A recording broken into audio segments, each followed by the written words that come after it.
ஓம் சக்தி. நாம் ஒரு வழியில் செல்வதற்கு மிக துணையாக இருப்பது அம்மாவின் ஆசி உரையும் அன்னை ஆதிபராசக்தி அவர் ஆன்மா ஆட்கொண்டு அளித்த அருள்வாக்குமே. அதுவே வெளிச்சம், அதுவே திக்கற்றவருக்கு திசை, துன்பத்தில் கஷ்டப்படுறவங்களுக்கு துணை.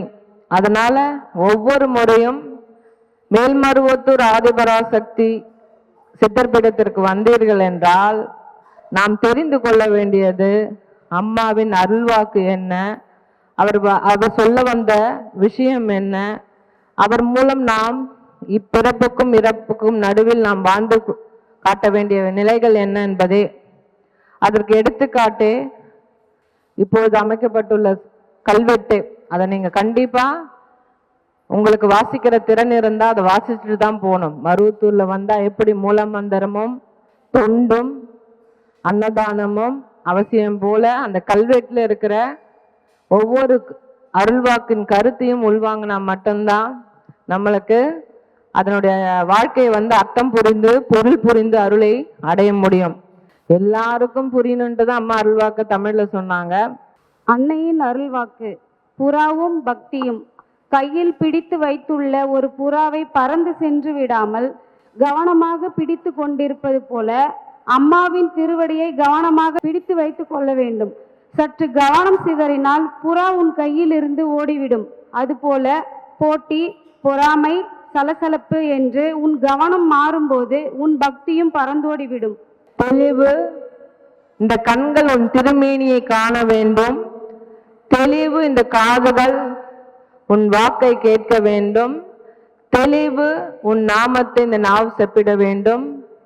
தெளிவு, உன் சிந்தனையை செயல்படுத்த வேண்டும். இதுதான் அம்மா சொன்ன ஆசிரியர்ல 5 தெய்வமும் 5 புலன்களும் உணர வேண்டியதுதான் ஆன்மீகம். நிறைய பேருக்கு இந்த அருள்வாக்க படிக்கும்போது கேட்டு இருப்பீங்க. அவரவர் மனநிலையில பதிவு இருக்கும். ஏன்னா ஒரு நல்ல விஷயம் திருப்பி திருப்பி சொல்ல மாட்டாங்க. குரு ஒரு முறை தான் சொல்லுவாங்க. அந்த ஒரு முறை சொல்வதை கவனமாக கேட்டு உணர்ந்து வாழ்பவர்கள் மட்டுக்குமே அது பேர் அருள்வாக்கு. இது கவனமா ஒரு முறை காமிச்சிட்டு வாங்க அவங்க படிச்ச அருள்வாக்க.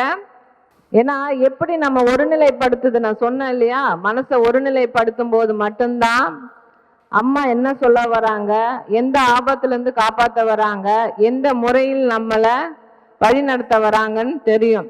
அந்த அருள்வாக்க நல்லா கேட்டவங்களுக்கு இந்த படத்தோட ஒப்பிட்டு பார்க்க முடியும். அந்த படத்துல என்ன நடந்துச்சு, பரிசு உண்டு. இப்ப பாருங்க, பூ கூட விழுது, திருவடி இருந்தது, புறாவை பிடித்த போல இருந்தது. படம் பார்த்து கதை சொல்லும் மாதிரிதான் இது. அன்னையின் அருள்வாக்கு புறாவும் பக்தியும். கையில் பிடித்து வைத்துள்ள ஒரு புறாவை பறந்து சென்று விடாமல் கவனமாக பிடித்து கொண்டிருப்பது போல அம்மாவின் திருவடியை கவனமாக பிடித்து கொள்ள வேண்டும். சற்று கவனம் சேரினால் புறா உன் கையில் இருந்து ஓடிவிடும். அதுபோல போட்டி, பொறாமை, சலசலப்பு என்ற உன் கவனம் மாறும்போது உன் பக்தியும் பறந்தோடிவிடும். எது பறந்தோடிடும் சொல்றாங்க? பக்தி. அப்ப பக்தி போயிடுச்சுன்னா வாழ முடியாதா அப்படின்றவங்களுக்கு புரியல. பக்தி என்பது நாம் வேண்டுவதை அடைவது, உண்மை நிலை. இப்ப அடுத்த கேள்வி என்ன அப்படின்னா, நான் கடவுள் பக்தியோட இருந்தா இந்த குடிப்பழக்கம் சரியாகுமா, போத பழக்கம் சரியாகுமா, அந்த பெண் பித்தர்கள் நாம் பக்தி செலுத்துவதெல்லாம் திருந்துவாங்களா அப்படின்னு நீங்க யோசிக்கணும். அடுத்தது, பக்தி என்பது சும்மா ஒரு வேஷம் போடுவது கிடையாது. அப்ப பக்தி என்பதுல ஒரு சரியான கேள்வி வரும். இங்க இருக்கிறவங்களுக்கு யாருக்கு பக்தி அதிகம், யாருக்கு தேச பக்தி அதிகம், குரு பக்தி அதிகம், இறை பக்தி அதிகம், அப்புறம் இறை சக்தி அதிகம் அப்படின்னு பார்த்தீங்கன்னா, இப்ப பாடினார் இல்லையா அம்மாவை பத்தி, குரு திருவருள் தருவாயான்னு சொல்ற, அவருக்கு இசை பக்தி மூலம் குரு பக்தி அதிகம். அதனாலதான் எந்த ஒரு மியூசிக் இல்லாம அவரோட வாய்ஸ் கணீர்னு அவருடைய ஓசையே மணி மேல கேட்டது. அப்ப அவர் செலுத்துவதும் கடவுளுக்கு ஒரு பக்தி தான். அடுத்தது இந்த அலங்காரம் ஒரு பக்தி தான். ஆனா அந்த அலங்காரத்துல என்ன பக்தினா, உண்மையா ஒரு நிலைப்போட இருக்கணும். இது என்ன யாராவது பாராட்டுவாங்களா, இதை கவனிப்பாங்களா அப்படின்னு இருக்கிறது கிடையாது. என்னுடைய பக்தியை அழகு நிலையில் காப்பதுதான் இது ஒரு விஷயம். இரண்டாவது, இந்த படைக்கும் போது நான் தான் இருக்கிறதுல பெரிய அண்டா கொடுத்தேன் அப்படின்னு நினைக்க கூடாது. இத அம்மா சாப்பிடுவாங்களா, அம்மா ஆட்கொண்ட ஆன்மாக்கள்ல சாப்பிடுவாங்க. அம்மா எப்பயுமே எங்க இருக்காங்கன்னா ஆன்மாக்கள்ல இருக்கிறாங்க. அதனாலதான் அம்மா ஆன்மான்னு சொல்றாங்க. அப்ப புறா என்பது என்ன? அதை எப்பயுமே நம்ம சமாதானத்துக்கு பறக்க தானே விடுவோம். ஏன் அதை பிடிக்க சொல்றாங்க அப்படின்றது இங்க தவறுதலா பிடிக்க கூடாது. புறா என்பது ஒண்ணு விட்டுட்டீங்கன்னா கிடைக்காது. அது மாதிரி உயிர் போயிடுச்சுன்னா வராது. அப்ப உடல்ல உங்க உயிர் இருக்கும்போதே அந்த உடலை பக்தியுடன் கவனமாக உணவு, உடற்பயிற்சி, உணர்வோட பார்த்துக்கணும். அப்புறம் உடம்ப நல்லா கெடுத்துக்கிட்டு என்னை யாராவது காப்பாற்ற மாட்டாங்களான்னு சொல்லக்கூடாதுன்றதுதான் அது ஒரு புறா. உயிர் போனா வராது. அப்ப உடம்புல இருக்கிற உயிரை கவனமாக ஆரோக்கியமாக பார்த்துக்கணும்னு அம்மா சொல்றாங்க. அந்த ஆரோக்கியத்தை கெடுக்கிறது எல்லாமே என்னன்னா ஸ்ட்ரெஸ்ன்னு சொல்லுவீங்க. ஸ்ட்ரெஸ்ன்னு சொல்லும்போது தேவையில்லாத கவன சிதறல்ல நம்ம மற்றவங்களை பத்தி ரொம்ப கஷ்டப்பட்டு யோசிச்சு கஷ்டத்தை கொண்டு வர்றது. அவங்க என்ன சொன்னாங்களோ நல்ல விஷயங்கள் நிறைய பேர் சொல்லியிருப்பாங்க. உன்னால வாழ முடியும், உன்னால தைரியமா இருக்க முடியும், உண்மையா இருக்க முடியும், அதெல்லாம் விட்டுடுவாங்க. ஏதோ ஒரு கொடுஞ்சொல் சொல்றதை வச்சுக்கிட்டு கஷ்டப்படுவாங்க, தூக்கம் இல்லாம இருப்பாங்க, மன உளைச்சல்ல எல்லாருக்கிட்டும் பித்து பிடிச்ச மாதிரி சொல்லுவாங்க. என்ன அப்படி சொல்லிட்டாங்க, அப்படி சொல்லிட்டாங்க. சொன்னவங்க யாரு? சாமியா, ஆசாமி? அது தெளிவா இருக்கணும். யார் சொல் நம்மளை வலிக்கணும்? அதுதான் அம்மா, குரு அம்மா சொல்றாங்க. உன் தாய் தந்தையரை நீ பத்திரமா பாத்துக்கிறப்ப உன்னோட மூதாதையர்கள் வராங்க அப்படின்றது நம்பிக்கை. ஏன்னா நான் பலமுறை சொல்லியிருக்கேன், உங்களுடைய மூதாதையர்கள் இல்லைன்னா நீங்க இன்னைக்கு உயிரோட கிடையாது.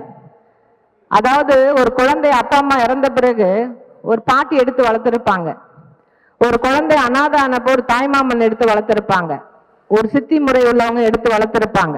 அப்ப அங்க மூதாதையர்கள் என்பது உறவுகளாக நம்மளுக்கு உதவி செய்யறாங்க. இப்ப சொல்லுங்க, யாருக்கு உங்களுக்கு பக்தி அதிகம்? இன்னைக்கு நீங்க தெரிஞ்சுக்க வேண்டியது பக்தி நிலை.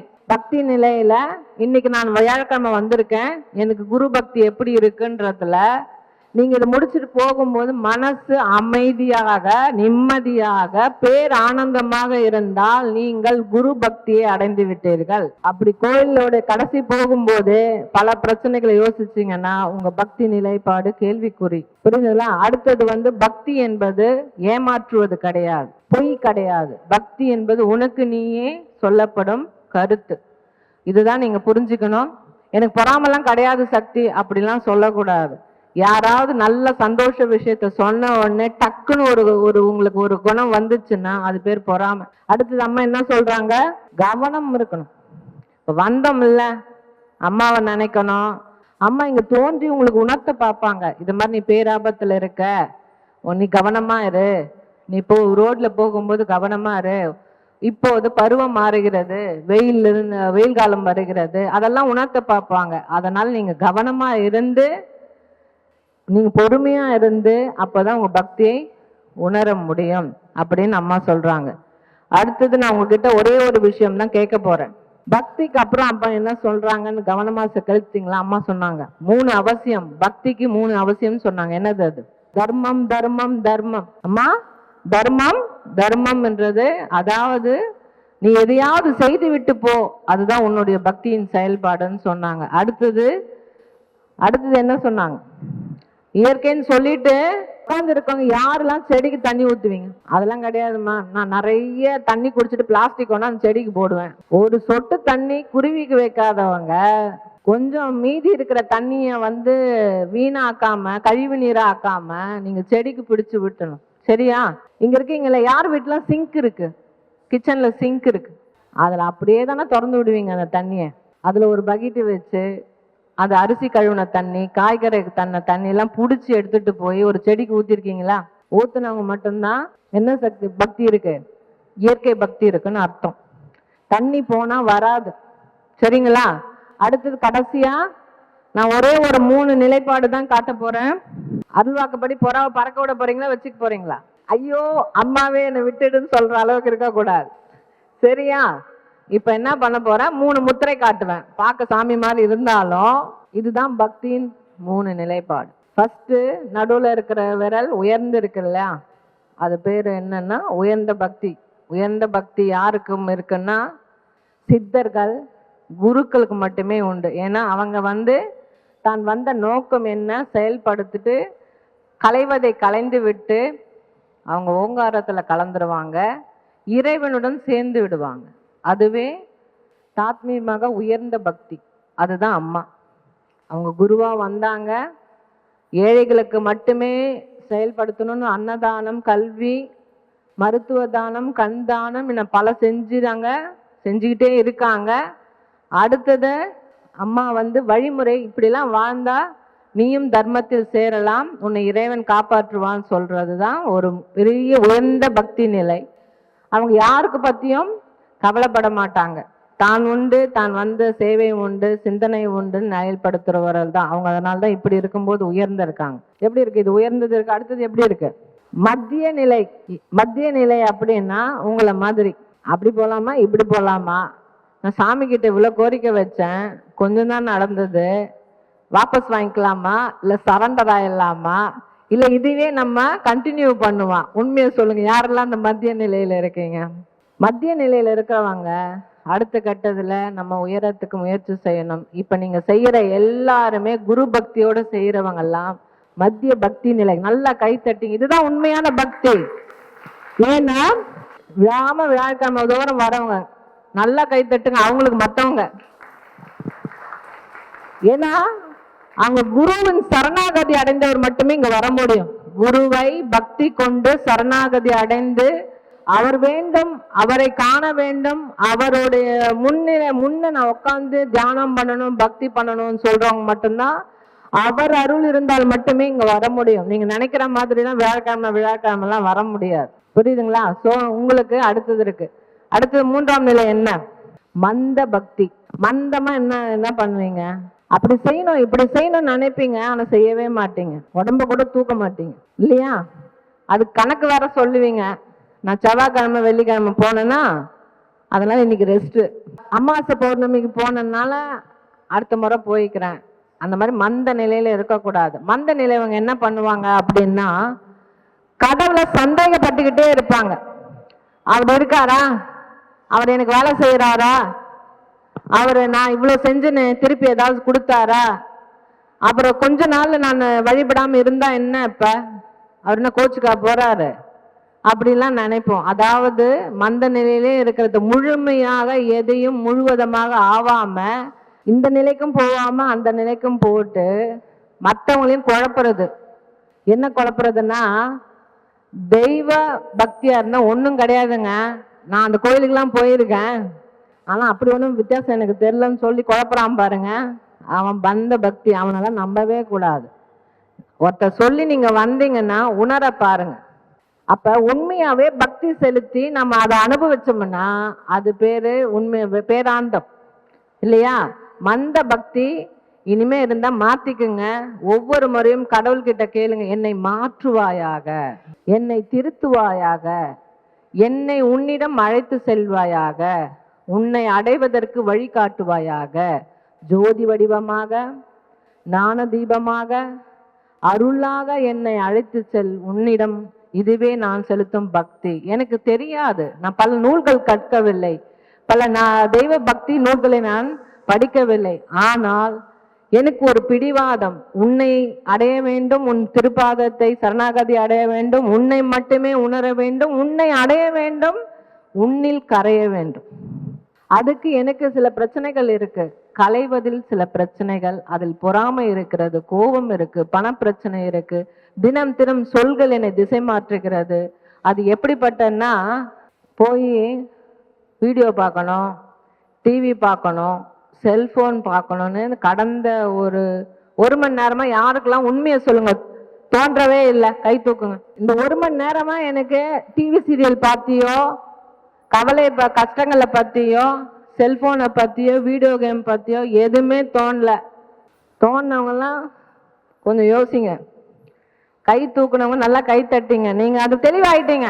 ஸோ கடைசியா நான் ஒண்ணு சொல்ல விரும்புறது என்னன்னா, ஒரு தண்ணி குடிக்கணும்னா என்ன பண்ணுவோம்? பாசியா இருக்கு, மேல தூசியா இருக்குன்னா ஒதுக்கிட்டு தண்ணி எடுப்பேன், தண்ணி எடுக்காம வந்துட மாட்டோம். அது மாதிரி எனக்கு ஆரம்பத்துல பக்தினா என்னன்னு தெரியாது. ஆனா இப்ப பக்தி என்பது வேண்டியவருக்கு செய்வது, ஏழைகளுக்கு உதவுவது, வேண்டிய நல்ல வார்த்தைகள் சொல்லுவது, தொண்டு செய்வதுன்னு எனக்கு தெரிஞ்சு போச்சு. அப்ப நானு அதை நோக்கி பயணிக்க வேண்டும். எப்ப பார்த்தாலும் எனக்கு குடும்ப கஷ்டம், யாரோ ஒருத்தரை பத்தி சிந்தனை, கடவுளை பத்தி சிந்திக்காதவர்களுக்கு பக்தி இல்லை என்பது அர்த்தம். ஸோ நான் பக்தியா இருக்கனா இல்லையா? நாங்க வேலைக்கு போற சக்தி, அப்பெல்லாம் நான் பங்காரம்மாவை நான் நினைச்சதே கிடையாதுன்னு சொன்னா பரவாயில்ல. அம்மா படம் பார்த்தோன்னா கும்பிடு போடணும்னு தோணுதா? டெய்லி மந்திரம் சொல்ல தோணுதா? 108 சொல்ல சொல்லுதா? அந்த சூழ்நிலை தான் உங்களுக்கு காரணம். அதுக்காக நீங்க பக்தி இல்லைன்னு அர்த்தம் கிடையாது. பக்தி இருப்பவர்கள் அன்னதானம் செய்ய வேண்டும், பக்தி இருப்பவர்கள் வழிபாடு செய்ய வேண்டும், பக்தி இருப்பவர்கள் தொண்டு செய்ய வேண்டும், பக்தி இருப்பவர்கள் அடுத்தவர் கஷ்டத்தை புரிந்து கொண்டு அனுசரியாக சில வார்த்தைகளாவது அன்பின் வழியாக பேசணும். அதை தான் அம்மா சொன்னாங்க. பக்தி இருந்தால் அன்பு வரும், பக்தி இருந்தால் பண்பு இருக்கும், குரு பக்தி இருந்தால் உள்ளத்தில் மகிழ்ச்சியாகும் என்று அம்மா சொன்ன அருள்வாக்கில் அந்த புறாவாக இருக்கும் உங்களுடைய உயிரையும் ஆன்மாயும் பத்திரமாக பிடித்து கொள்ளுங்கள். அது பறக்க வேண்டிய சிறகடித்து பறக்க வேண்டிய நாள் கண்டிப்பாக அது எல்லாம் விடுபட்டு ஒரு நாள் அவளையே அடையும். ஓம் சக்தி பராசக்தி. ஓம் சக்தி. அம்மாவின் ஆன்மீக ஒளிபரப்பும் மேல்மருவத்தூர் சித்தர்பீடம் யூடியூப் சேனலை சப்ஸ்கிரைப் செய்து மேல்மருவத்தூர் சுயம்பு அருள்மிகு ஆதிபராசக்தி சித்தர்பீடத்துடன் இணைந்திருங்கள். பெல் ஐகானை கிளிக் செய்து புதிய காணொளிகள் பற்றிய அறிவிப்புகளை உடனுக்குடன் பெறுங்கள்.